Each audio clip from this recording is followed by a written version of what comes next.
make the trek out to Burning Man for a week and a day. After a lot of work, oh, there's a lot of play.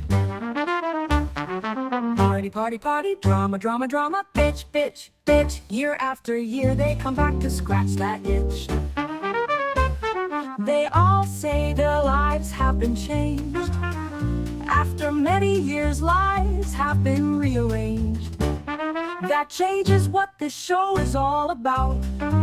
You'll see the impact of Burning Man up and out. So sit back, relax, and cancel all your plans. These are the stories about the shadow of the man.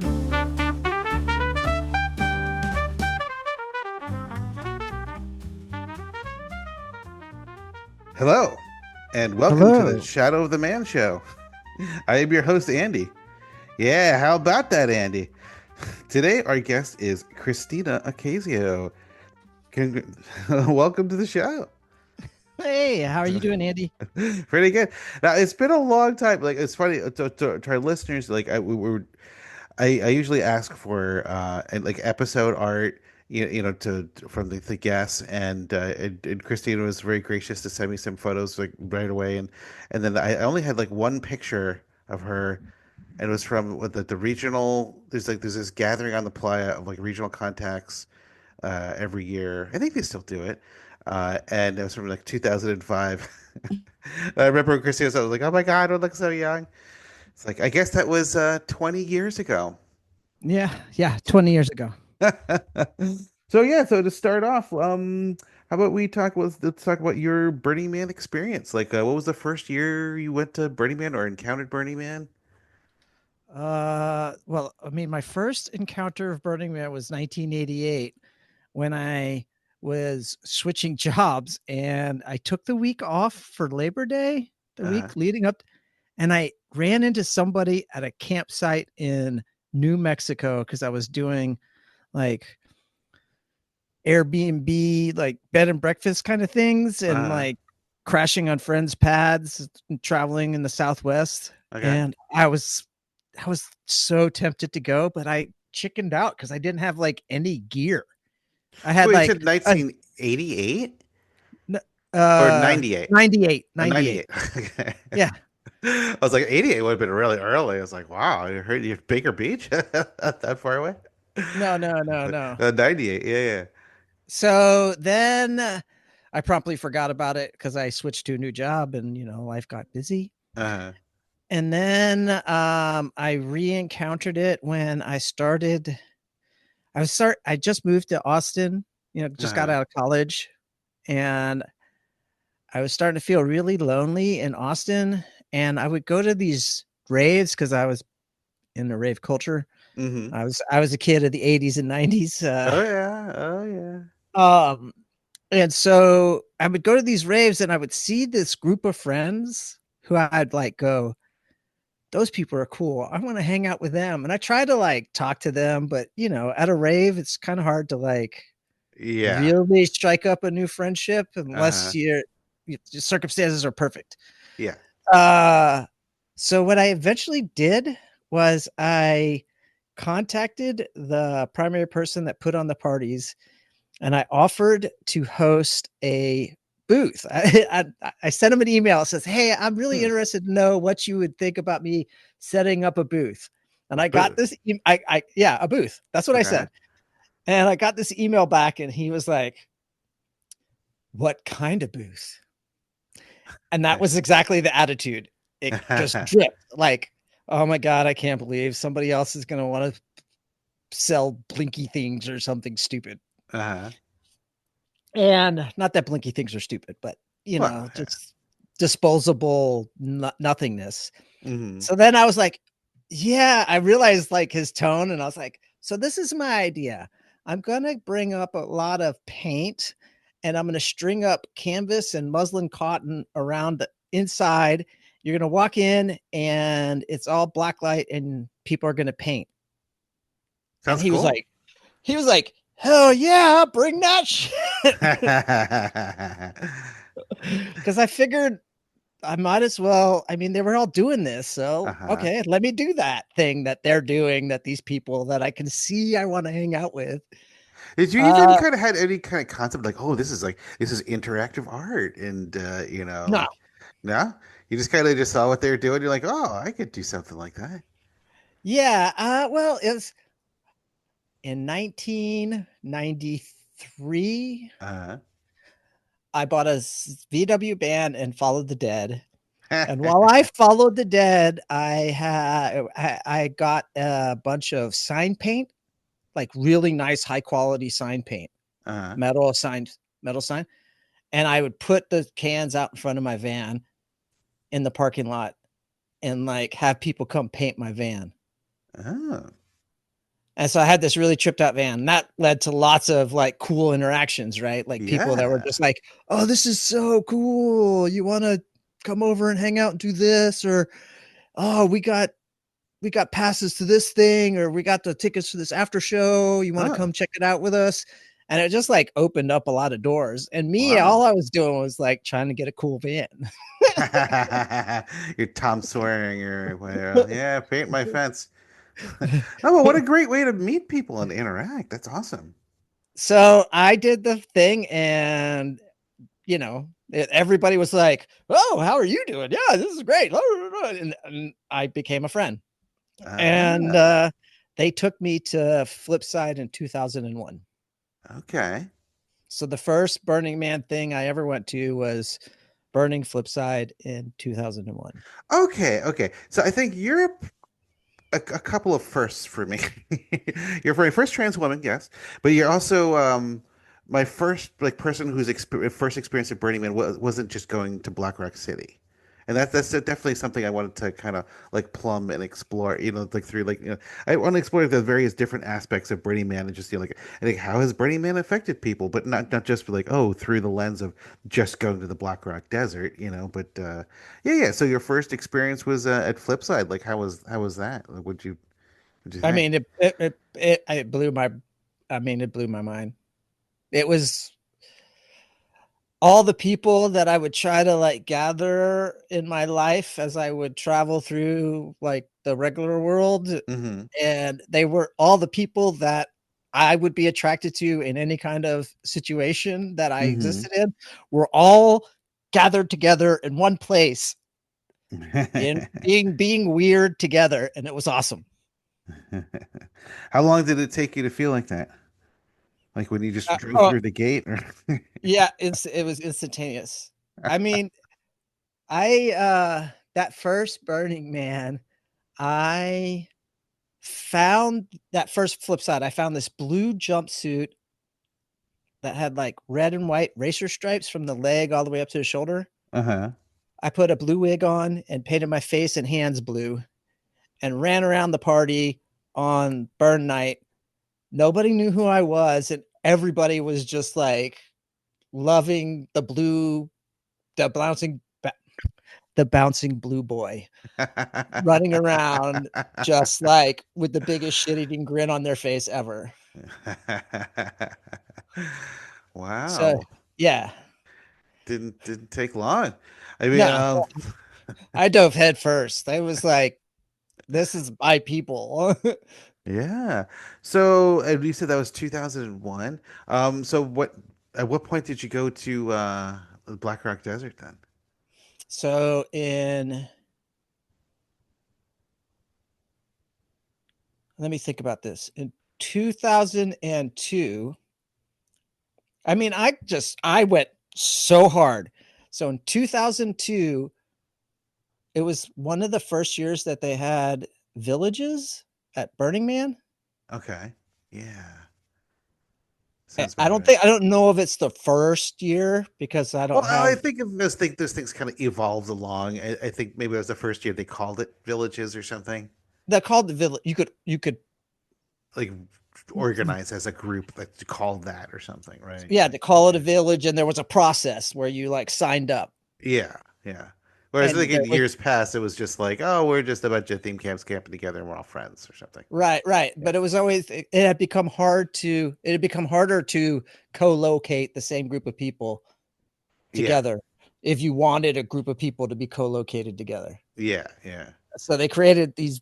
So that it was like I said, not sure if it was the first year, but one of the first years that they had organized, paperwork placed villages. And it was also the first year a lot of the Austin burners were going back from 99. Mm-hmm. And I voluntarily put on a village for Austin to thank everybody for having burning Flipside and shattering my entire worldview. So wait a minute. Wait. Hold on. Let's pull this back a little bit. So you start off by going to Flipside for the first time in 2001. And Uh-huh. then in 2002, you're like, I'm going to go to Burning Man and organize a village, Yes, that was an exactly what happened. entire village. Uh-huh. Wow. Uh, Well, in the wow. preceding That's a lot. year, so 2000, so Flipside was Memorial Day back then. They Uh-huh. just changed it this year. It'll be the first year they changed it. So Memorial Day 2001, Flipside. I spend the whole year. I become the leader, the hype lead. So back then, we still were like, we didn't really like advertise, but we also wanted to try to put the word out. You're still growing. Yeah. Right. We're still trying to, we knew we had something and people wanted it to be bigger, but they also didn't want it to like, we didn't want to put an ad in the paper, but Yeah. like, how do we like facilitate growth for the types of people that we want? Mm-hmm. And so I was in charge of hype. I became the mistress of hype. Okay. And so I did hype for the 2002 Flipside event. Ah. So I was at one of the leads. Me and no, that year it was just me. I did hype by myself. Okay. And then 2002 Burning Man, I took a village to Burning Man. That was my first time to go to Burning Man. So how many people were in this village? I mean, I take it was like a whole crew of people that were working on We it. had Heebie Jeebie Healers. Okay. We had Kingdom of Slack, which is a Flipside theme camp that expanded. Uh-huh. I don't remember if we had Tiki Bus, but we had Tiki Camp. Oh, I think I remember that. Yeah. Yeah, it was. The bus was the big camp in '99. So 2000. So basically, I was like, "Look, y'all want to camp together? We could do the village." And I followed every single rule that the village requirements existed as they were on paper. Oh, you made it happen. Yes. So I had a whole village, brought 4 theme camps. I don't remember all of them. There's 2 more. Yeah. Yeah. Well, lost Oh, Wonder Lounge. Wonder Lounge. That sounds familiar too. Yeah. That's it was a separate theme camp, and now it's kind of the bar at the Ass Camp. Mm, Charlie Smith from Atlanta. yeah.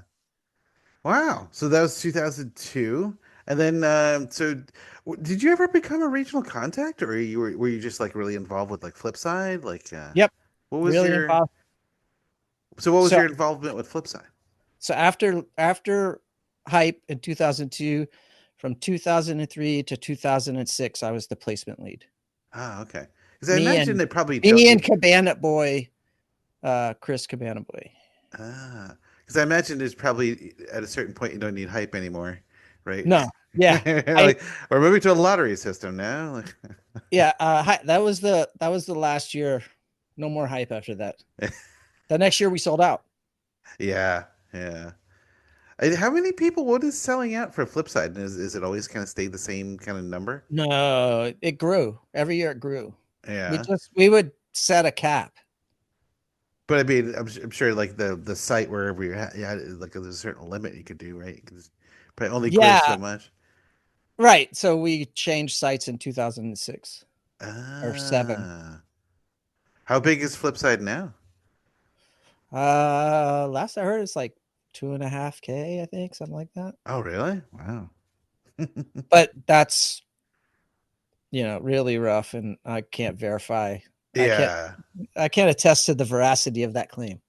I mean, how many people were there when you first went in 2001? 200, Oh wow, nice and cozy. 250, maybe 500. Yeah, no, that's a good size.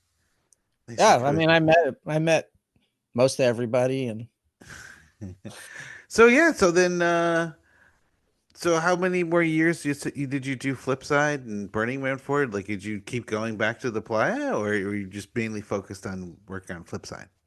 well, I did Flipside really hard from till 2006, Uh-huh. and then I got a job in Vermont, moved up to Vermont, Oh, and really?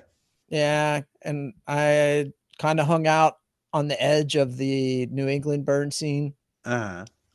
until I moved to Boston. And then I became involved with the Boston Burns scene because they have a really vibrant scene in Boston. That's pretty nice. Yeah, well, I know they have well, they hold Firefly, which is actually up in Vermont, right? But Hmm. so yeah, what did the Boston scene? Do they have like a lot of gatherings and get-togethers, or I Yeah, mean, they used to have a monthly beer gathering at a brewery, but that brewery actually just closed down this winter. And they had their uh, last one there, and they had been doing that for 12, 15 years or something like that. really? Yeah, Wow. like consistent Huh. people showing up. Like how many people would show up? Phew, it could be anywhere from 5 to 120. Oh, wow. Like when That's it like depends on what's happening in the community. Like as you get closer to yeah. Burning Man, more and more people start showing up, and like Uh, the dead of winter when nothing's happening and everybody's holed up in their apartments, you get less people yeah. out. So what were you doing up in Vermont? Where were you in Vermont? I was working at a tech company and right outside of Stowe. Stowe. Oh, okay. Yeah, no, because I went. Waterbury Center, if you know Vermont. Oh, yeah, yeah, yeah. No, 'cause I went to college in Burlington, UVM, and like we're talking like off the air before. Like I frequently go down to like southern Vermont for like some family, some extended family. But no, Vermont's a wonderful, beautiful place, and I know. Yeah, so Boston holds their like Firefly event up in Vermont, but I think Yes. Vermont does have its own regional now. Yes, it's that lot. I think the first Vermont regional was a Boston burner that moved to Vermont. Ah, okay. Because I think I was talking to, you remember Amy Bunker? Like Yes. she was well at first she was New Hampshire, Vermont, and Maine, like all three states. But I think by the time she stepped down, like there actually was someone from Maine and there was someone for Vermont. Ah, okay. So did you ever go to like Burning Man or Flipside after that, or like, or did Oh, because you're I've been back to Flipside in and out a couple of years over the time. yeah, you still I think involved like last time I was there was like 17 or 18 or 16 or something. I don't remember. okay. Oh. So, but you're back in Texas now? Yes, Yeah, for the time. yeah. Yeah. Uh, all right. Well, that's a pretty good background of your Burning Man experience. Like, well, how tell us about you? Like, what was your life like? What led you up to like where'd you grow up? Like what led you to this the whole scene of Burning Man? Well, I've always been an outsider or somebody that, marches to the beat of their own drum and usually is dancing to it in the grocery store. Uh, so I mean, let's see. Born in Texas, Oh, I learned okay. to walk. I learned to walk and talk in New York City and Brooklyn, Ah, with my Puerto Rican half of my family. okay. So then my father decided that, with Son of Sam walking around shooting people in cars, that he didn't want his family in New York City anymore and moved us Understandable. to Texas. You know, and then I grew up, spent time in Texas till I was 18, doing high school in Houston. Oh, okay. Houston. And then there was, there was pregnancy, a kid, college. So that kind of had me hopping around Florida, New York, Wow. Texas, Saudi Arabia for Desert Storm.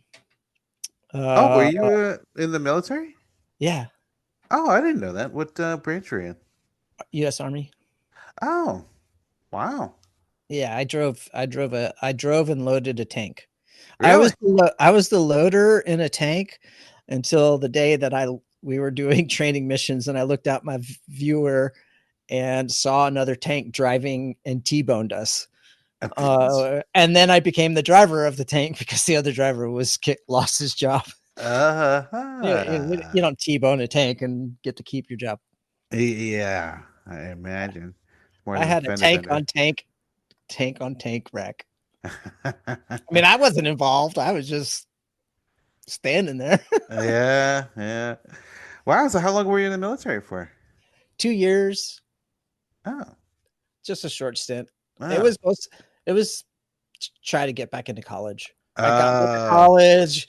I went to college and did the typical ADD college thing and like joined every single organization under the sun and went to absolutely none of my classes. So I got D's and C's, and the college said, "Well, you didn't get bad enough grades that we want to kick you out, but you also didn't get good enough grades that you can go into the next semester. So you have to come back next fall and start again." And then I had to figure out how I was going to pay for college. Yeah, yeah. Wow. Huh. So yeah, so there was the army, then there was the birth of my son, and then there was the war, and then there was a divorce, and then there was stumbling around trying to figure out what the fuck I'm going to do for my life. And then there was college where I studied physics and philosophy. Hmm. Then there was like corporate America, Hmm. grind and do the keyboard slapping thing. Wow. So at what point in all this did you encounter that first like rave scene, like when you're dabbling with I paint? raves. Oh, well, that scene was 99. Uh-huh. The first time I encountered a rave scene was, 1988 or whatever. Well, no, I'm just saying, like between like your story of like going to the military, going to school, and you birth your child, and all this, like what point did the encounter with their your earliest encounters with Burning Man start? The after college. Oh, after college. Okay, so you're I working mean, like corporate America. yeah, I read that Wired article whenever it came out, 96 or whatever. Mm-hmm. Uh, yeah, and I thought, oh, I should go to that, but then forgot about it because I was in college.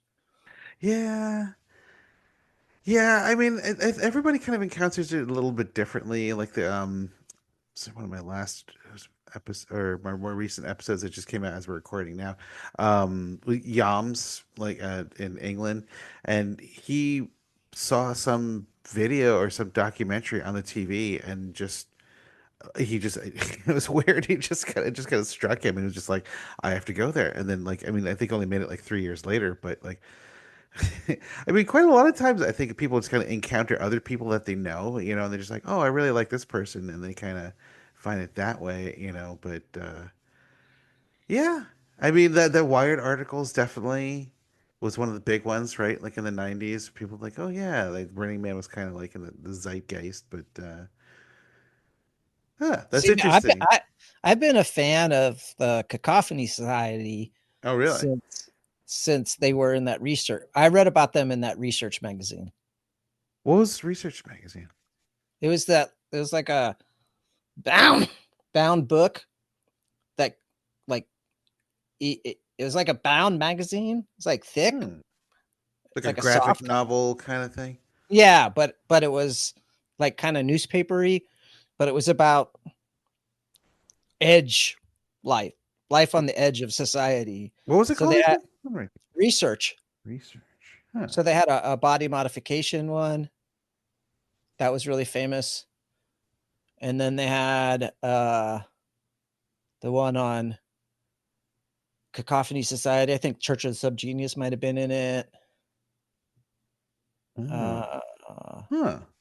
so Okay. I was in the Cacophony Society and Church of the Subgenius from the from the Church of Subgenius. From are you familiar with them? Oh yeah. Oh Okay. yeah. So Church of Subgenius, me and my buddy sent a thing in the back of Rolling Stone in 1980. It got a Yeah. VHS. Yeah. You got the VHS.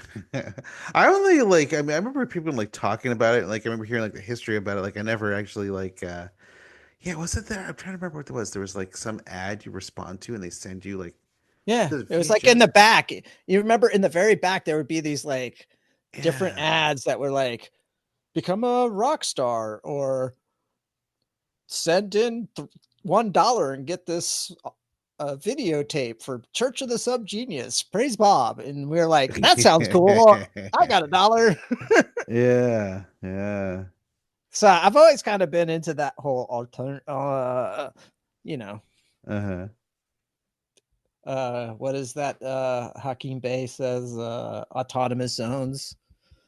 Oh yeah. Well, what did you say, philosophy and physics like in college? Yeah. Yeah. Yeah. Yeah, like, exposed to like a lot of that stuff. Yeah. Huh. Okay. Well, I don't know. What do you think? Like, how do you think Burning Man has your interaction with it has affected and shaped your life? Well, I mean, Burning Man gave me the permission to transition. So, Oh, really? Well, talk oh, about that. sure. I mean, Halloween was my favorite holiday for many, many years because it was the only day I could get to like dress up like a woman and walk around outside in public and not get beaten up. Uh-huh. Uh, it was socially acceptable and all my friends would just be cool with it. So I did that for many years. And then when I started hanging around with burners, I was like, oh, these people are weird. I can dress however I want. And the more I dressed how I wanted, the more I wanted to dress how I wanted, and the more I wanted to do the thing that I'd been denying myself for a decade and a half. Huh.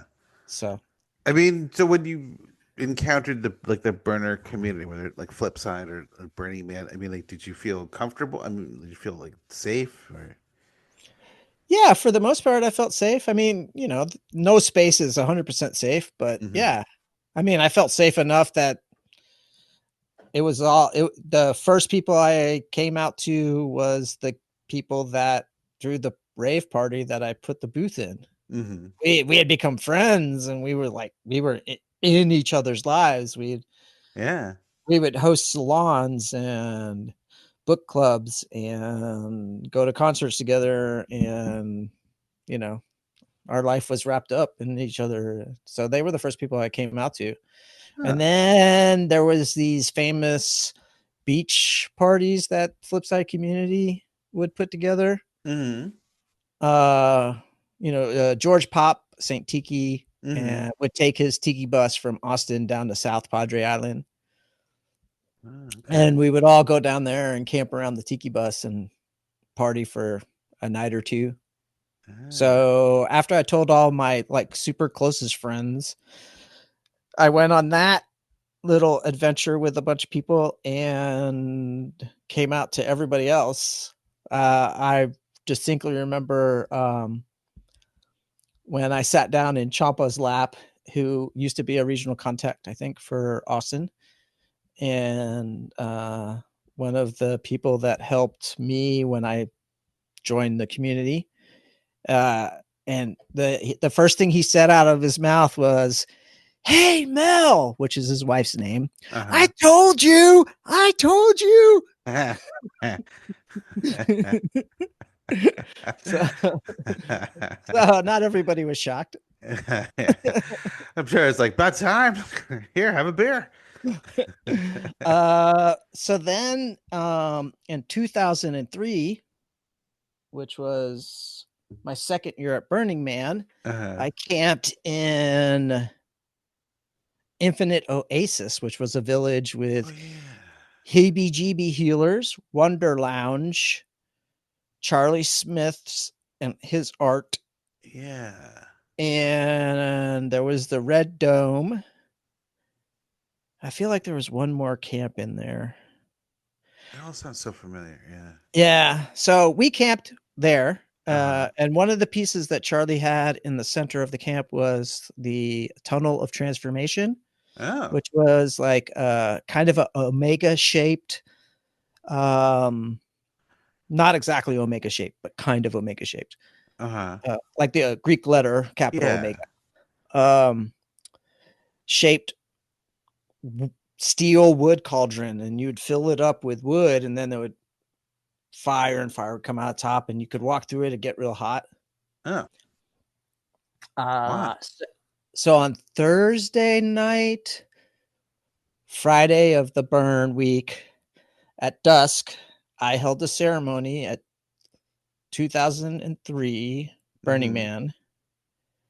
And that was the moment where I took off the last time I wore men's clothes and put it in the tunnel of transformation. And I did this little ceremony where, Wow. I don't know, there was probably 120 people standing around celebrating my transition. And I was able to create this like pretty beautiful, sorry about that clicking noise. I'm so, No, don't worry. so I was able to, create this ritual where I got to share this significant moment in my life with my community. Oh, wow. That's beautiful. Yeah, people often come up and tell me about how much they enjoyed that moment. Wow. I wonder if that inspired anybody else. I don't know.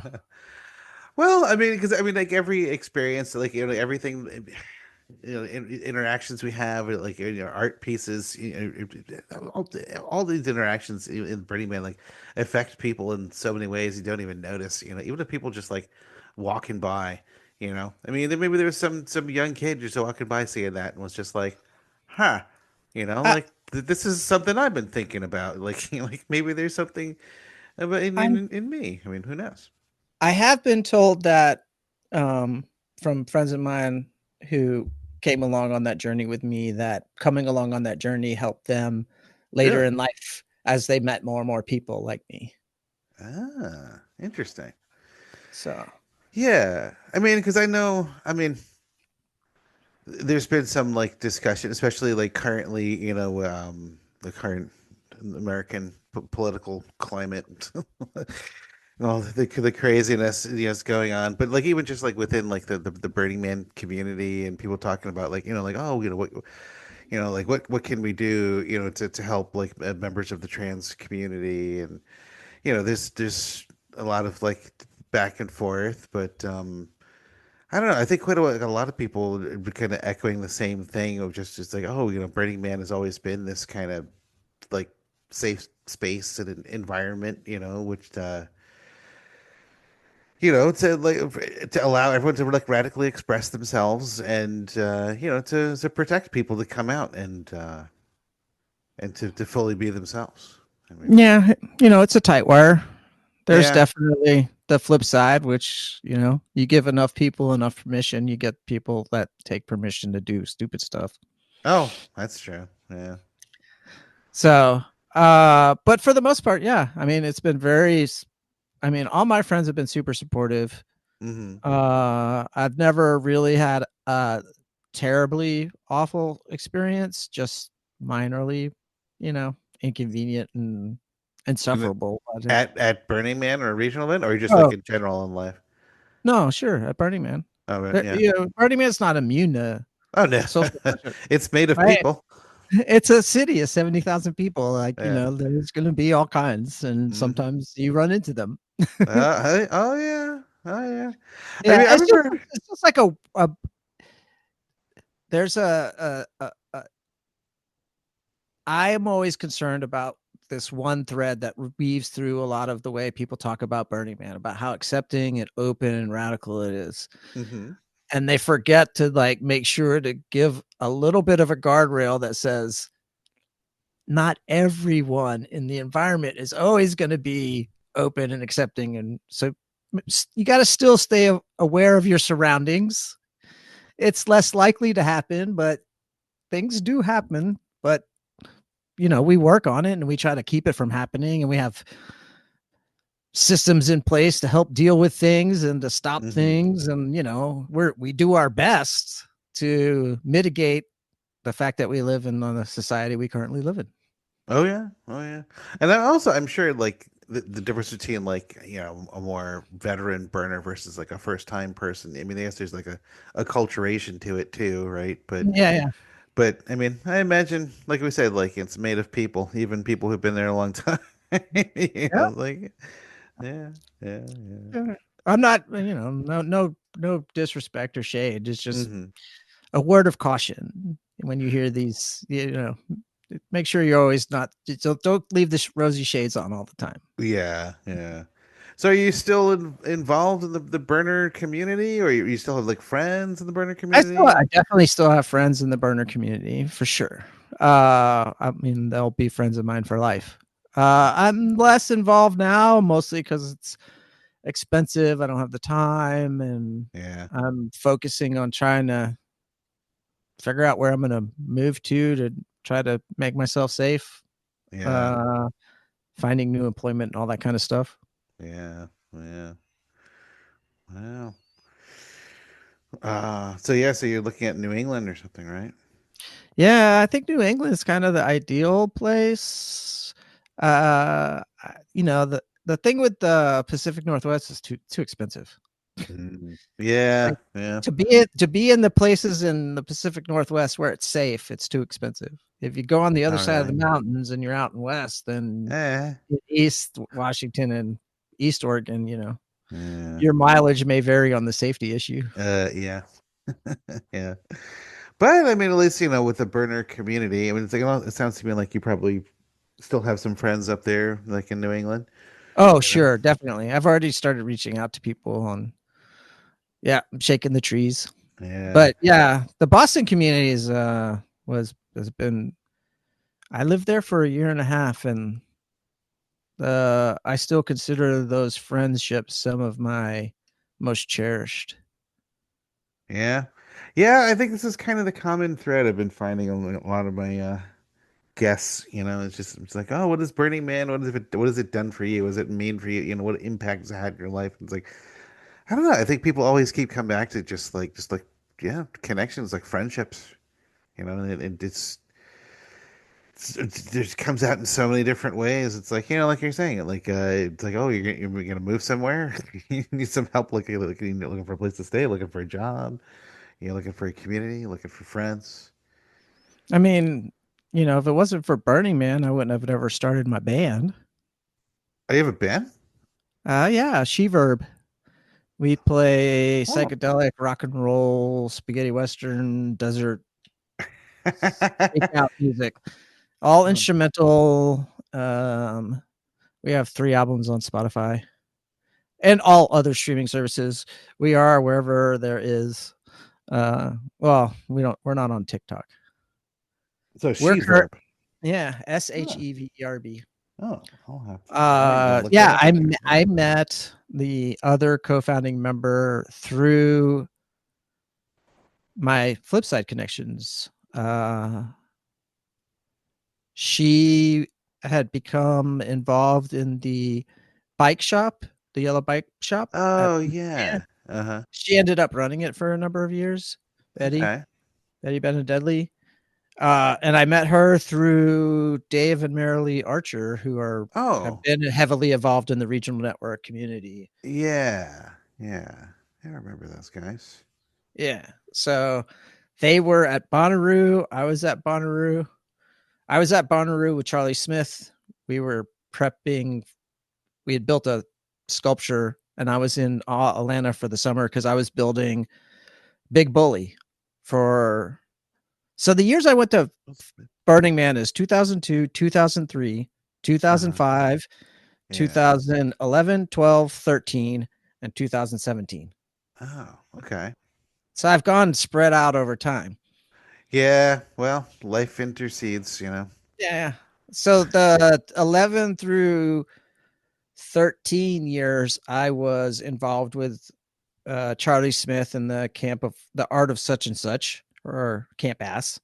Ah. And I was one of the assistant fabricators. And then in 2013, I was spent the whole summer in Atlanta building the big sculpture we brought out to Burning Man that year called Big Bully. Oh, what was Big Bully? It was a giant bull with a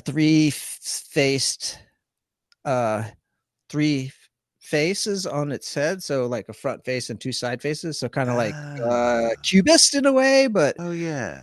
image was a different expression. And then Charlie's artist put fire inside the big metal box and light it Yeah. up, and flames come out. Yeah. Wow. Huh. Do you see But yourself ever going back to Burning Man in one of these days? yeah, if the situation, if life transpires to make that a reality, then yes, I could see going back. I'm not like seeking it at this moment because Mm-hmm. I have other things I want to focus on. But Yeah. Yeah. but if the stars align, then no, I'm not opposed to going back. It's a great experience. And what I tell everybody I've ever met, whoever says anything about, oh, I think I'd want to go see that one day, my immediate response is go immediately as fast as you can and go do it now, because there is no better time than now. And if you have any desire to be out there, you should definitely go check it out. Oh yeah. Oh I yeah. mean, I mean, just the experience is life altering. It's this Oh yeah. I my involvement with the community has always been very much about trying to understand the event and what role it serves in people's lives. Yeah. Yeah. And one of the big ideas I keep circling back to is Burning Man is a liminal state. It is like a pilgrimage. Huh. It's A funny because I pilgrim always kind of thought it was like, oh, it's like Mecca. It's like you're obligated to go at least once in your life. Yeah, which is what Mecca is, a liminal state. Because Huh. you're in between. The in between is the person you were before you started this experience and the person you are after you came back from this experience, right? Yeah. So you are in this state that's not your normal, and the rules of society are functionally different enough that you feel no longer more to your normal routines. And in that space, there is the ability to expand in any Yeah. direction you want. Yeah. I like You know, that. so it's the because it is a pilgrimage, right? You get all your stuff, Yeah. you make there's a physical pilgrimage, and then you're out there for a week until the climactic moment, and then you cool down, and then you travel home, and then you have to recontextualize everything you just experienced and synthesize it into the person that you as you exist in the normal world. Yeah. Yeah. Yeah, it's almost like the like Burning Man and Black Rock City or regional events or anything. It's like it's a transformational event, but it's up to you, like for the rest of your time, your life. Like you said, to process this. I mean, like I don't know. It's like fire transforms paper into ash or whatever. Well, yeah. Yeah. I mean, it's just the I don't know, the interactive like elements, but like what happens and transpires afterwards is like that's your journey. Mm-hmm. Yeah, but yeah, I mean that's essentially like why I started this show. The whole idea of like the shadow of the man. It's just is to see. It's like it's like after.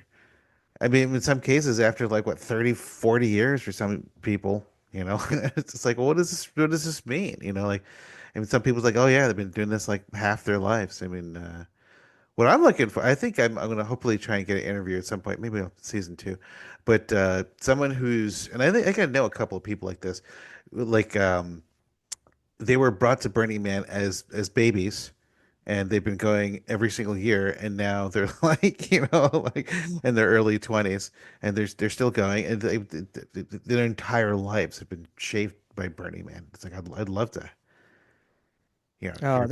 there's several of those out there. Oh yeah. Oh yeah. Yeah.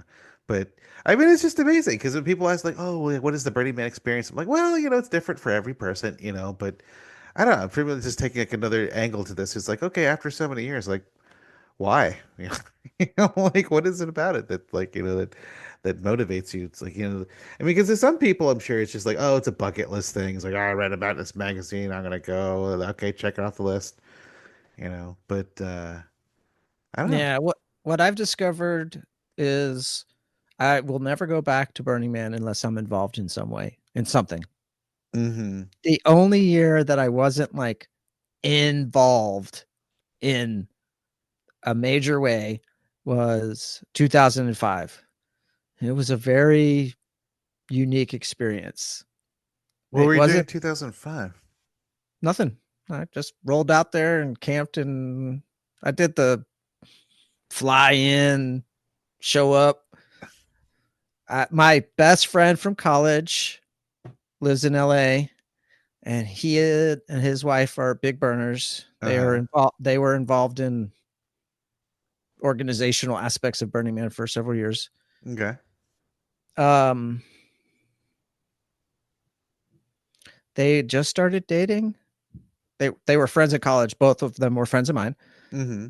I went to Burning Man and I just rolled up, and there was a tent made for me. My friend made like I everything was set up. I just rolled Wow. in, put my bag in the tent, and went It on just along in the that was the year of the 88 rung 110-foot ladder up into the oh God, yeah. I climbed that by boy. Oh really? My There's no leg ladder. I have to climb it. uh my legs were shaking just seeing that from like hundreds of feet away. I was like, I can't do that. But that was the only year I didn't do anything. And if I Yeah. ranked my years as a level of awesomeness, it would be the bottom of the list. Yeah, yeah. I mean, there was plenty of great aspects, but it was still kind of weird feeling Well, it unmoored. just makes it more worth it. It's like you're involved. Yeah, It's one of the principles. It's like you're participating. You're yeah. being immediate. The immediacy and civic duty and stuff like that. It's a big part of how we the community builds is through trial and Oh yeah, braving the elements and yeah. like making it all happen, and then being able to celebrate that you did it, you Oh made it yeah, happen. yeah. Well, it's part of the whole transformation. I mean, it's like I don't know. Is it transforming to have a tailgate? It's like, oh, we're just gonna hang out and party. It's like, yeah. Mm, I mean, I guess to some degree. You know? it's not the same as spending 3 months building a giant metal sculpture and then watching the smiles on people's faces as they Yeah, yeah, drive around it. yeah, yeah. So I took off. What was it? Some 2011. Actually last year, 2024, as the first year I went back. Yep, skip what 13 years or something. But yeah, even then, like like I was staying at a friend's camp, but I still it was just like I have to do something. So I volunteered at a art installation. But yeah, I mean, it's the same way. It's like I can't just go to Burning Man and just be like a tourist. You know, I have to go out there and do something. It was But I, very weird. yeah. Well, I'll have to get you back there out in the play. I was gonna do my restart up my old camp, the Cult of Distraction, this year, but yeah, we're not gonna make it out to the play. Maybe in a future year. Yeah, I just can't even imagine doing any of that stuff this year. Yeah. Well, also times are kind of crazy. We need to figure out some more important things first, John. Yeah. Yeah. Like yeah, I have a son who's just turned 17. It's gonna be hitting his senior year. The nest is gonna be empty. I think next year, so I'm like, yeah. Okay, but I we'll go back to Birdie Man one of these days, but maybe not just quite that yet. that is one of the benefits of starting as young as I did. Yeah. I've been empty nest for 10 years now. 10 years, really? Yeah, my son's 34. Wow. I mean, and here's a Burning Man improved my relationship with my son. I mean, Yeah, talk it about that. didn't hurt. It didn't hurt. It didn't help at the beginning, but then when Uh, he became an adult, it helped us rekindle our relationship. I took him out to Flipside in 2011 or 12. oh yeah. Yeah, and he Huh. loved it. Uh, so that was a Did you blast. ever That was go really out to Black Rock City, or did you guys go to nah, together? no, no. He never could make his schedule work. He was doing oil rig work at that point, Oh, oh, and then he got off the oil rig, and now he has a family. So oh. So he's not gonna like go out work DPW for like a few months. no, no, Wow. just Well, me. I did maybe that once. maybe one of these days the two of you guys have to go back together. That'd be fun. Yeah, yeah. We'll see. I mean, I'm not, but that actually sounds like a great idea. But it'll be sometime in the far future. So Yeah, yeah. Well, we're not I mean, getting any younger, but we also have plenty of time. there will definitely be still be things happening, even if the big one's gone. Yeah. Oh yeah, yeah, definitely. I mean, we'll see. We'll see. Cool. Okay, let's see. Do you have is there any way like anything you want to plug? Because you have your band, right? Sheverb. Yeah, Sheverb. I want to check that out. Anything else you want to plug? Any? No, I am. Yeah, my plug is if you live in a city that's safe and you could put a 50-year-plus-year-old transgender woman to work, I'm really good in the office. I cook and clean. I need to be out of Texas. Help me, please. Yeah. Well, what kind of job are you looking for? Well, my corporate experience is engineering and project management. Oh, Uh, okay. so I've been kind of trying to focus on project management and creative roles. Like I applied for a project manager at a fine art metal studio. Oh. Oh, So wow. I've been basically trying to find anything where the intersection of my corporate experience and my creative experience merge. Huh. Well, you hear that, listeners? Anyone out there? Anyone up in like Massachusetts? Logistics, logistics, project management, office management. I'm also very creative. I've done all kinds of different art styles. Huh. So if someone wants to get a hold of you, reach you, how would they how would they reach you? The best way is Go- Signal, but I don't know my Signal handle. At Xina.46, I think. We'll put it in the show notes. let's see your this Because I don't know is if that's right, and I don't know where my phone is right now. okay. So what are you at? Xina Xina. Yeah. Let me see. My mouse is dead. There it goes. That's the best way people get a hold of you. Yeah, Signal is the best way. I quit most of Meta. Oh yeah. Xina.46. That's my Xina Signal. 46. Okay. So at Xina.46 on Signal. Yeah, that's the Oh, best way to reach me. all right. Because I don't do Meta anymore. I'm on Blue Sky and TikTok and Yeah. So if trying to people trying to figure out if I can afford to run my own Fediverse server to do my own social media. oh, that'd be a cool project. Yeah. All right. Any final words or anything else? No, not that I can think of. Did we cover everything? I don't know. I guess. But yeah, no. I wanted to give you the space to tell your story. You know, unedited, uncut. You know, feel free to say whatever you want. But thank you so much, Christina, for this is an awesome interview. Very timely. Yeah. Thank you. And Yeah. all right, So I all right. Well, appreciate it. all right. Thanks. Bye. Thank you for listening. If you enjoyed this show, please subscribe, rate, and review it on Apple Podcasts. It just helps to get this show seen. Please tell a friend and help to spread the word. If there's enough support, we can do a lot more of these shows and publish more shows per month. If you would like to contact us about being a guest, what you think about the show, or whatever, please send an email to shadowofthemanpodcast, that's all one word, at gmail.com. You can also follow Shadow of the Man on social media on Facebook, Instagram, X, and YouTube. The links for these pages are all available on the front page of shadowoftheman, all one word, .com. See you next month for a new episode of The Shadow of the Man. Thank you for listening to this latest show. We have to make another one, so gotta go.